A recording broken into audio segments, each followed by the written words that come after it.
ചില പാറ്റകളെ കാട്ടിക്കൊണ്ട് ഈ ഭാരതത്തിൽ അസ്ഥിരത സൃഷ്ടിക്കാൻ ശ്രമിക്കുമ്പോൾ അതിന് കൊഴലൂത്തു പാടുന്ന കമ്മ്യൂണിസ്റ്റുകാരെയും കോൺഗ്രസുകാർ തന്നെ രൂപം കൊടുത്ത അവതരിപ്പിച്ച പാടിയ വന്ദേ മാതര ഗാനം പോലും പൂർണ്ണമായി പാടുവാൻ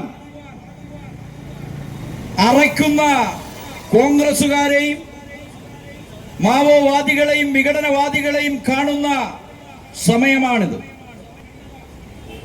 മുൻ നിയമകാര്യ വകുപ്പ് മന്ത്രിയായിട്ടുള്ള തമ്പി ദുരൈ അദ്ദേഹം പ്രസംഗിക്കുമ്പോൾ അമ്മ എന്ന വാക്കുച്ചരിച്ചപ്പോൾ ഇംഗ്ലീഷ് അറിയാവുന്ന ജോൺ ബ്രിട്ടാസ് ചോദിച്ചു, 3 പ്രാവശ്യം ചോദിച്ചു, വിച്ചമ്മ വിച്ചമ്മ വിച്ചമ്മ.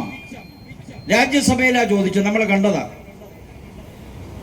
ഇയാൾ വിചാരിച്ചത് തമിഴനായതുകൊണ്ട് അദ്ദേഹത്തിന് ഇംഗ്ലീഷ് അറിഞ്ഞൂടാ എന്നാണ് ജോൺ ബ്രിട്ടാസ് എന്ന് പറയുന്ന വലിയ ചിന്തകൻ കമ്മ്യൂണിസ്റ്റ് പാർട്ടിയുടെ രാജ്യസഭയിലെ CPM-ന്റെ MP വിചാരിച്ചത്. ചുട്ട മറുപടി, യുവർ അമ്മ. എടാ നിന്റെ അമ്മ. നമ്മളെ അച്ഛന് വിളി പലരും തെരുവിൽ കിടന്ന് കേൾക്കും. പക്ഷെ തെരഞ്ഞെടുക്കപ്പെട്ട ഒരു രാജ്യസഭയിൽ അല്ലെങ്കിൽ നോമിനേറ്റ് ചെയ്യപ്പെട്ട ഒരു രാജ്യസഭയിൽ അമ്മയ്ക്ക് വിളി കേട്ടവനാണ് ഈ കമ്മ്യൂണിസ്റ്റുകാരൻ, അവന്റെ MP ജോൺ ബ്രിട്ടാസ്.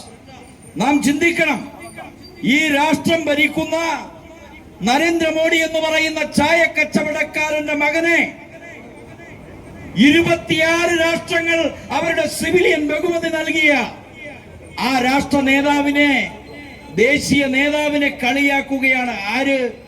രാഹുൽ ഗാന്ധി ഇന്നലെ കളിയാക്കിയിരിക്കുന്നു.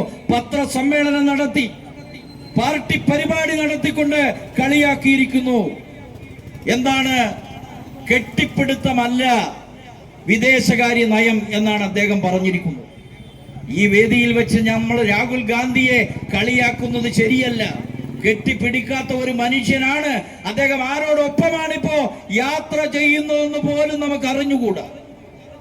രാഷ്ട്ര നേതാക്കൾ വരുമ്പോ അദ്ദേഹത്തിന്റെ അമ്മയുടെ നാട്ടുകാരിയായിട്ടുള്ള മെലോണി എന്ന് പറയുന്ന ഇറ്റാലിയൻ പ്രധാനമന്ത്രി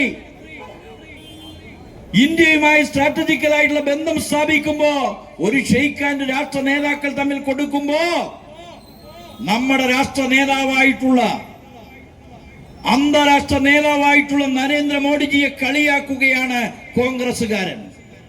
ആ കോൺഗ്രസുകാരനോടും കമ്മ്യൂണിസ്റ്റുകാരനോടും ഇപ്പൊ ഞങ്ങൾക്ക് പറയാനുള്ളത്, നിങ്ങൾ പാറ്റയുടെ പുറകിലും ഞങ്ങൾ ഭാരതത്തിന്റെ ജനങ്ങൾക്കു വേണ്ടിയുള്ള ഭരണത്തിന്റെ പുറകിലുമാണ്.